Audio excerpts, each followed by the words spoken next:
자, 우리 하나님이 인간을 통해서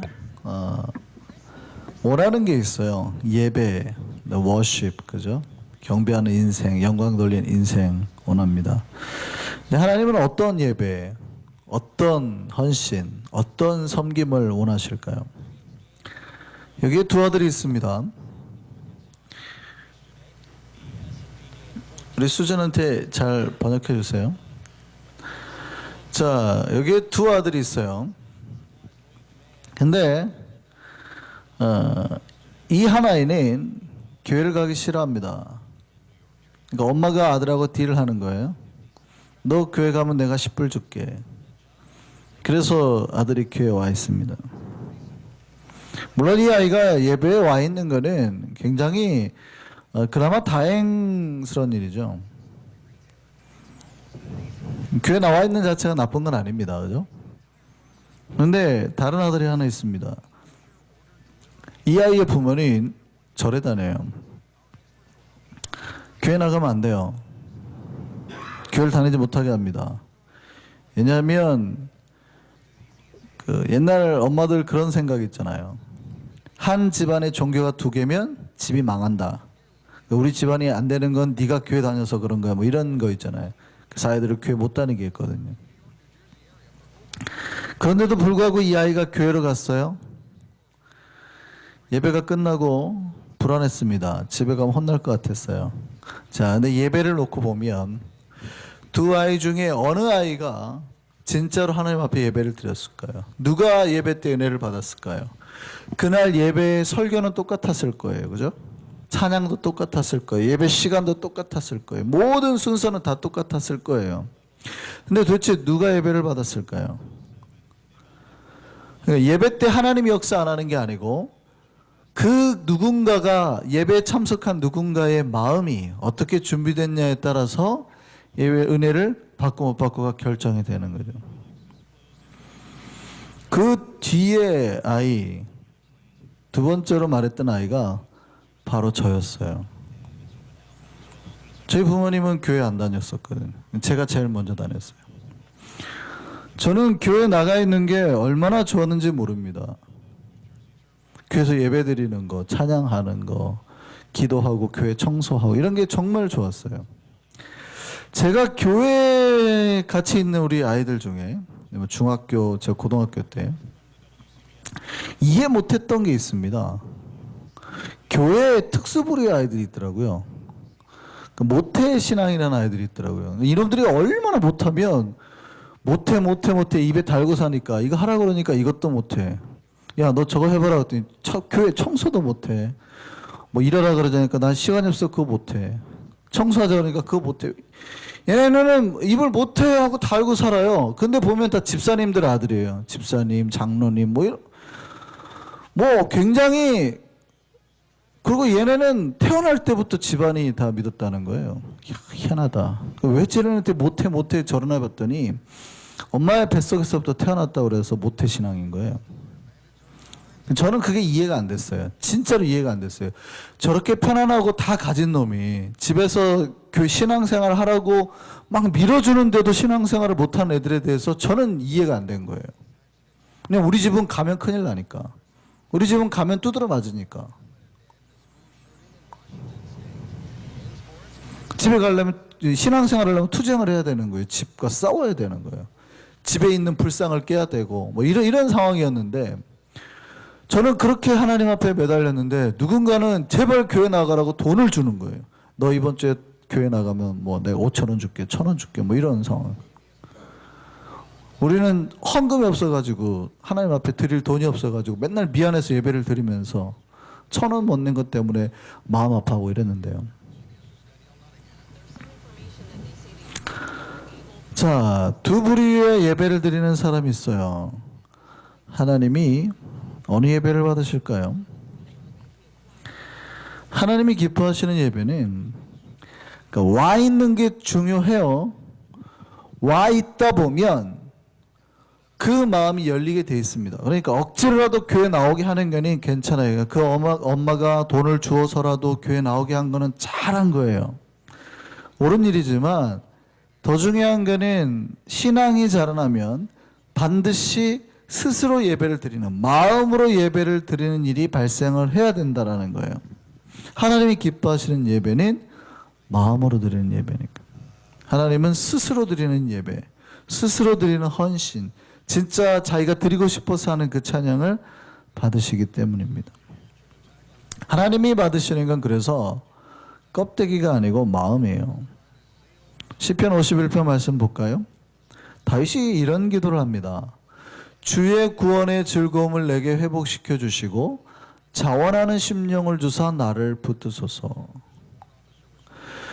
이 시는 다윗이 밧세바를 범하고 죄를 짓고 난 다음에 쓴 시예요. 다윗이 죄를 범하고 나니까 다윗에게 일어나는 가장 첫 번째 것이 뭐냐면 신앙생활이 더 이상 재밌지가 않더래요. 즐겁지가 않은 거예요. 하나님 앞에 나오는 것도 힘들고 뭐 찬양하는 것도 힘들고. 옛날에 다윗은 찬양의 대장이었거든요. 시편의 절반이 다윗이 만든 거네요. 그러니까 이게 시편은 다 노래잖아요, 노래. 그러니까 하나님 앞에 평생 다윗은 노래하면서 살았거든요. 신났단 말이죠. 막 춤추고 이랬단 말이죠. 법궤가 들어올 때 춤추다가 막 바지가 내려간지도 모르고 막 춤춰서 막 와이프가 미갈이 막 손가락질하고 왕돼 가지고 채통도 못 지키고 저 모양이라고 막 이랬단 말이죠. 평생 하나님 앞에 찬양하고 막 이런 게 즐거웠던 다윗이에요. 근데 죄를 범하고 나니까 첫 번째 특징이 뭐냐면 더 이상 내가 하나님 앞에 노래하고 싶어지지가 않더라는 거예요.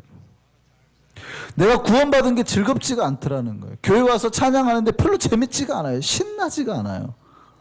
봉사하는 게 힘들어 죽겠어요. 왜 나만 해야 돼? 뭐 이렇게 되는 거예요. 다윗이 그 기도하는 거예요.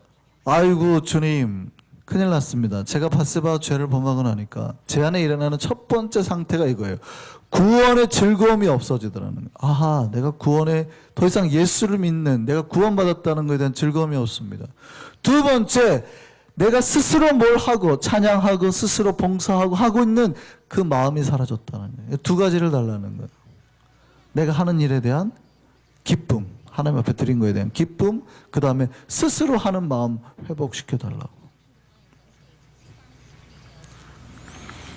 신앙의 가장 건강한 상태, 우리가 하나님을 잘 믿고 있는 상태는 우리의 마음에서 스스로 하나님 앞에 자꾸 뭘 해드리고 싶은 그런 마음이 생기는 거예요. 그러니까 우리는 저는 예배 순서를 지키려고 막 하고 우리 교인들은 예배를 파괴하려고 하는 행위가 많을수록 좋은 교회예요. 제가 한국에 있을 때 어떤 일이 자꾸 벌어졌냐면 자꾸 교인들이 찬양을 하겠다는 거예요. 예배 때 헌금할 때 한 명밖에 세울 수가 없는데 자꾸 자기가 하겠다고 그러니까 순서를 막 두 개를 만들어야 되고 아니면 그 순서를 짜느라 싸우는 거예요. 특별 순서 한 번 맡기면 내 순서가 뒤로 밀리니까 여러분 우리 교회는 어떻게 생각할지 모르는데 자꾸 싸움이 교인들 간에 막 다툼이 벌어지고 그 예배 순서를 정하는 사람한테 막 부탁을 하고 밥을 사고 왜 우리를 빼냐 이럴 수가 있냐 이렇게 되는 거죠. 근데 목회자들은 예배 순서를 지켜야 되니까 그러면 안 된다 이러는 거예요. 그럼 앞에라도 한번 넣어주십시오. 이런 일이 자꾸 발생을 하는 거죠. 이게 은혜 받은 사람, 건강한 교회의 특징이라는 거예요. 자꾸 교인들이 뭘 하겠다는 거예요. 우리가 잘 아는 유명한 사람 중에 알버트 슈바이처 박사가 있죠. 원래 이 사람은 오르간 연주자였습니다. 굉장히 유명한 오르간 연주자여서 일찍 프랑스, 독일 사람이지만 프랑스 쪽에 있는 유명한 데서 연주도 하게 됐어요. 바이올리니스트도 했고요. 신학과 철학을 했습니다. 신학계에서는 알버트 슈바이처가 굉장히 유명한 사람입니다. 신학계에서는 아주 유명한 신학자입니다. 우리는 보통 의사로만 알고 있지만 근데 그가 이 죽어가는 흑인들을 보고 의학 공부를 하기 시작했어요. 천재인 거죠. 음악도 잘하고 게다가 신학 쪽에서도 뛰어나고 의학까지 했어요. 그리고 그가 예수를 만나고 그 예수처럼 살기 위해서 아프리카로 갑니다. 아프리카에 가서 병원을 개설했습니다. 그 한센병자, 나병 환자들을 위한 병원을 세우고 정신병원도 세우고. 근데 돈이 없잖아요. 3년에 한 번씩 유럽에 가가지고 연주회를 했어요. 오르간이나 이런 음악 연주회를 해서 그 돈 받으면 다시 아프리카 가서 또 병원을 운영하고 그렇게 살았습니다. 그런 노력으로 53세에 53살에 괴테상을 수상했고 77세에 노벨 평화상을 받습니다. 그리고 이제 90살에 90세 나이로 이제 죽게 됩니다. 살아있을 때 이 슈바이처 박사의 친구가 이런 질문을 했어요. 자네는 가만히 있어도 생활이 보장되고 편안한 생활을 할 수 있는데 왜 아프리카 가서 그렇게 고생하는데? 라고 질문한 겁니다. 그때 슈바이처가 이렇게 했대요. 이게 뭐지? 자네 손이지. 그때 슈바이처가 이렇게 말합니다. 이 손은 내 손이 아니네. 이 손은 하나님의 손이야. 나는 하나님의 부르심을 받아서 하나님의 손노릇하고 있는 거야. 지금 자네가 나를 동정하고 있는 것 같은데 나를 절대로 동정하지 말게. 불쌍히 여기지 말라는 거예요. 피티하지 말라는 거예요. 불쌍히 여기지 말라는 거예요. 나는 지금 행복해. 보람 있어. 무척 기뻐. 나는 자원해서 하나님의 일을 하고 있는 거야. 나는 스스로 기뻐서 하나님의 일을 하고 있는 거야. 라고 말합니다. 슈바이처가 왜 이렇게 했을까요? 그는 예수를 만났기 때문에. 하나님을 만난 사람은 하나님을 위해서 일하는 게 힘들지 않아요. 오히려 하나님을 위해서, 하나님의 나를 위해서 스스로 그 일을 찾아서 일을 하려고 합니다. 하나님을 만난 사람들의 그 헌신의 마음, 그걸 우리가 자원하는 마음이라고 말하죠. 오늘 본문에도 그렇게 나옵니다. 예수를 만나면 누구든지 그 마음 속에 자원하는 마음이 자연히 흘러나온다는 거예요. 예수를 만난 사람들은 은혜가 언제나 그 마음에서부터 흘러넘쳤습니다. 예수님이 그 얘기 하셨어요. 요한복음에 보면 나를 믿는 자는 성경의 이름과 같이 그 배에서 생수의 강이 흘러나오리라. 제가 나중에 혹여라도 우리 교회 이름을 바꾸면 꼭 이 이름으로 바꾸고 싶어요. 리빙 워터 처치. 한국말로 말하면 생수교회. 한국말로 바꾸기에는 좀 안 좋아요. 생수교회. 꼭 사 먹어야 될 것 같은 느낌이 들어서. 그러나 영어로 말하면 어떤 느낌인지 알겠죠. 하나님이 뭐라고 그러셨냐면 예수를 믿으면 그 사람 안에서 생수, 살아있는 리빙 워터가 이게 물결 치듯 막 살아있는 물이 막 뱃속에서 흘러나온다는 게, 그 사람 입에서 흘러나온다는 거예요. 우리 교회는 그랬으면 좋겠다는 거죠. 우리 교회 예수를 믿는 사람들의 마음속에서 막 살아있는 것 같은 물이 막 솟아나왔으면 좋겠다는 거예요. 무슨 얘기냐면 그 사람 안에, 예수 믿는 사람 안에는 마르지 않는 은혜가 있다는 거예요. 흘러 넘치는 은혜. 우리에게 그게 필요해요. 신자들 안에 그게 필요하다고요. 제가 언젠가 그런 말을 한 적 있어요. 은혜가 먼저입니까? 봉사가 먼저입니까? 여러분, 봉사를 하다 보면 은혜를 경험합니다. 한국교회는 수많은 일이 있어요. 그런데 누가 다 은혜 받냐면 봉사하는 사람들. 그 일을 하다 보면, 구역장을 하다 보면, 아니면 막 교회에서 하는 수많은 세미나를 준비하다 보면 은혜를 받아요. 일하다가. 그런데도 불구하고 순서를 먼저 정하자고 하면 은혜가 먼저예요. 은혜가 없이 봉사를 하다 보면 반드시 한번 은혜가 말라버리는 경험을 하게 됩니다. 그러면 봉사가 더 이상 재미가 없어지고 힘들어져요. 재밌게 했던 사람들도 힘들어지는 경험을 해요. 그러면 반드시 다시 은혜의 생명수에 몸을 담근 후에 사역을 해야 되는 거예요. 멕시코에 아나브랩스라는 물고기가 있대요. 이 물고기는 눈이 4개랍니다. 눈이 4개인데 두 개는 물 안에 있어서 물 속에 있는 적을 감시를 하고, 두 개는 물 밖에 있어서 그러니까 물 위로 날아오는 곤충을 보는 거예요. 잡아먹는 거죠. 근데 특이한 거는 이 물 밖에 있는 눈 두 개에는 눈물샘이 없대요. 그러니까 오랜 시간 물 밖에 있으면 건조해지는 거예요. 그러니까 계속 곤충을 찾아보거나 일을 할 수가 없어요. 그럴 때는 빨리 어떻게 해야 되냐면 물속에 다시 그 눈을 담가서 적셔줘야 된대요. 그래야 그 시력을 회복하고 계속 일을 할 수 있게 된다는 거죠. 신자도 마찬가지입니다. 신자의 눈에 은혜의 생명수가 적셔지지 않으면 어느 순간 말라버려서 볼 수 없게 될 날이 와요. 일을 하고 싶어도, 주를 바라보고 싶어도 바라볼 수 없는 날이 온다. 우리 눈에 뭔가가 적셔져야 돼요. 뭐가 적셔져야 돼요? 은혜의 눈물이. 하나님 우리에게 주신 은혜의 생명수가 우리 눈에 적셔져야 된다는 거죠.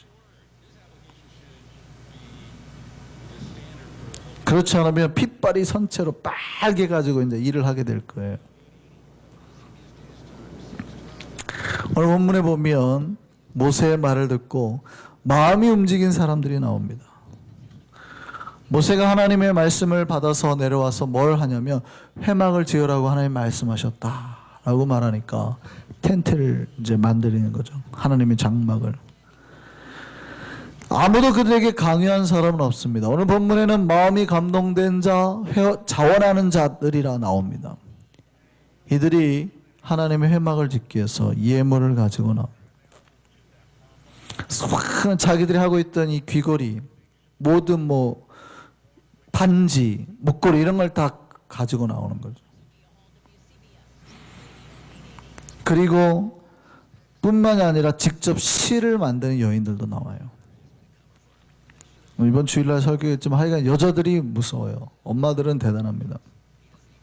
이 여인들이 옛날에는 실이 없잖아요. 요즘에는 실이 있지만. 그러니까 실을 어떻게 만든대요?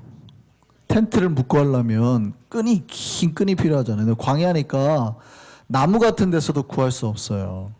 그러니까 이런 실을 어디서 구해요? 성경에 보면 그 실을 털을 만들어요. 털. 그러니까 털을 짐승들이 염소 털 그거를 다 뽑아가지고 이걸 일일이 이은 거예요. 대단한 거죠, 대단한 거. 그러니까 내가 하나님 앞에 돈이 없어요. 괜찮아요. 그냥 내가 가지고 있는 짐승의 털을 만들어서 정성으로 시간과 노력으로 하나님 앞에 드리는 거죠. 우리가 하나님 앞에 드릴 때 돈만 많이 드린다고 하나님이 기뻐하느냐? 아니에요. 내가 드릴 수 있는 걸로 드리는 거예요. 이 여인들은 시간과 정성으로 드린 거예요. 오늘 본문 보면 염소털을 뽑아가지고 끈을 만들었대요.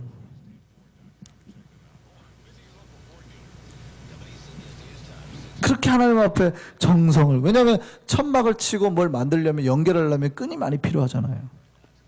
어떤 사람은 돈이 있는 사람은 금고리, 목걸이 다 내기도 했지만 어떤 사람은 정성과 시간으로 드렸다고요.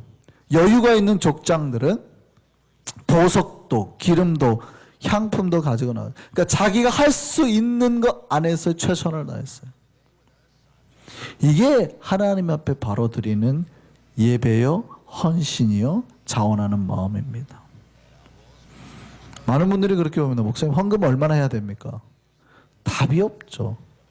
내가 하나님 앞에 드릴 수 있는 만큼. 하나님은 많이 낸다고 기뻐하는 게 아니라 내가 많이 낼 수 있는데 안 내면은 안 기뻐하시는 거고요. 내가 없는데 많이 내면 하나님 별로 안 좋아하세요.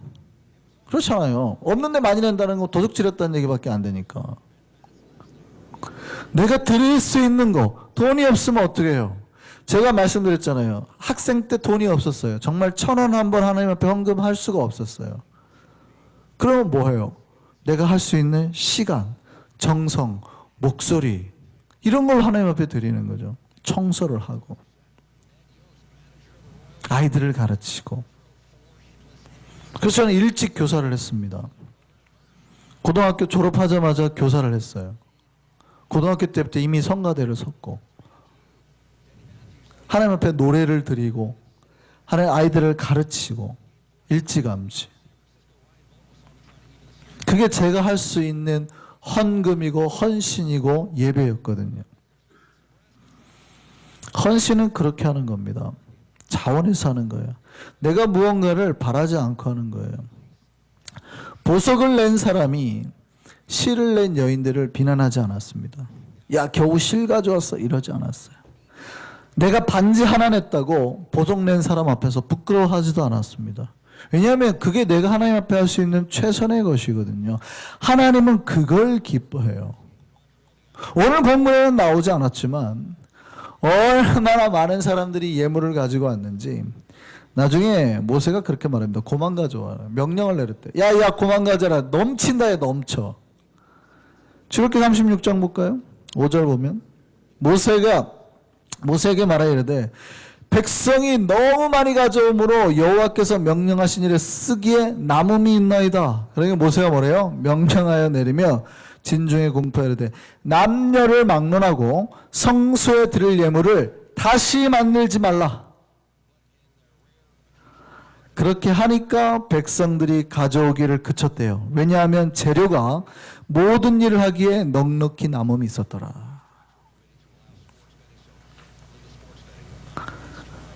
우리 교회도 이런 역사가 일어나기를 소망합니다. 하나님이 받으시는 예물과 헌신은 이런 거예요. 많이 냈냐, 조금 냈냐, 뭘 냈냐 중요하지 않아요. 우리가 얼마나 스스로 정성을 다해서 우리의 시간이나 헌신이나 삶이나 물질을 드렸냐죠. 하나님은 그걸 보시는 거예요. 그리고 하나님은 그렇게 헌신하는 사람들에게 복을 내리시는 거예요. 하나님에게 공짜가 없다 그랬잖아요. 마가복음 10장 29절 볼까요? 예수께서 이르시되 내가 진실로, 진짜로란 말이죠. 참으로, really, 내가 진짜로 너희에게 이르노니 나와 복음을 위하여 집이나 형제나 자매나 어머니나 아버지나 자식이나 전토를 벌인 자는, 벌이라는 말이 아닙니다. 혹시라도 주의 나라를 위해서 집을 잃어버리거나 아니면 부모님의 여러 가지 것들 내가 다 못했더라도 29절 말씀밖에 없네. 한 자는 29절에서 30절까지니까 제일 중요한 부분이네요. 그 다음에 한번 찾아볼까요? 제가 읽어드릴게요. 한번 찾아보시죠. 마가복음 10장 29절 한번 찾아보시죠. 버린 자는, 다음에요. 30절에 뭐라고 돼 있어요? 크게 한번 읽어주실래요? 현세 있어.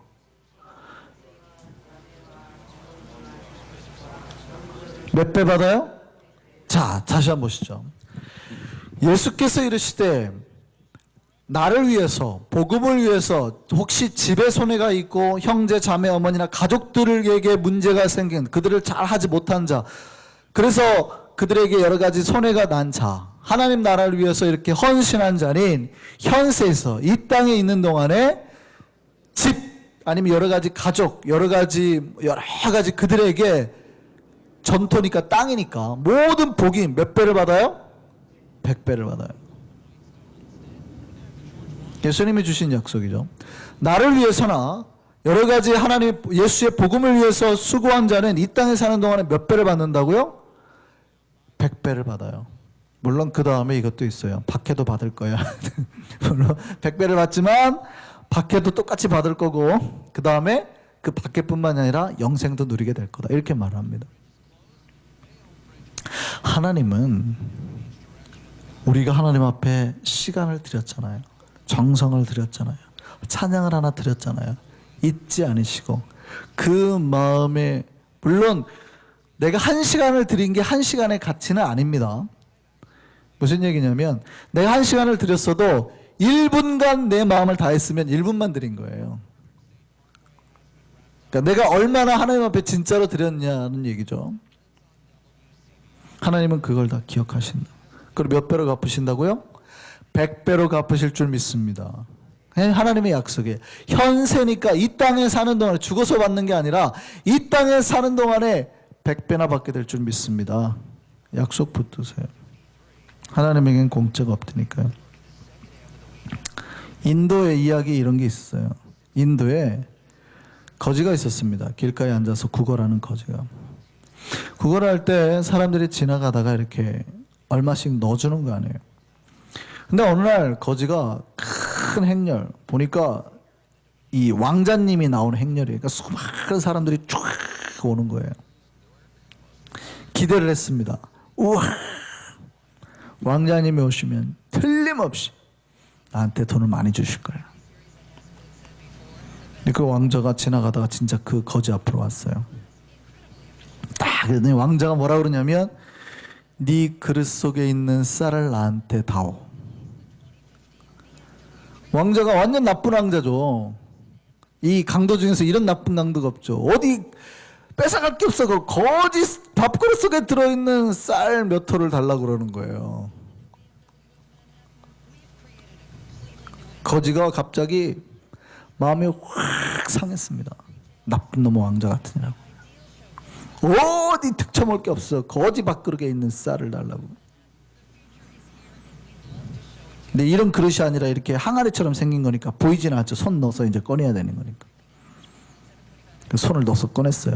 쌀 3톨을 꺼내가지고 왕자에게 줬습니다. 근데 왕자가 그 3톨을 탁 봤더니 저쪽에서 주머니에서 두줌두줌하더니 금화 3개를 탁 꺼내서 그 안에 딱 넣어주는 거예요. 거지가 아이고, 이런, 내가 왜 깡통에 있는 쌀 전체를 드리지 않았지? 후회하는 거예요.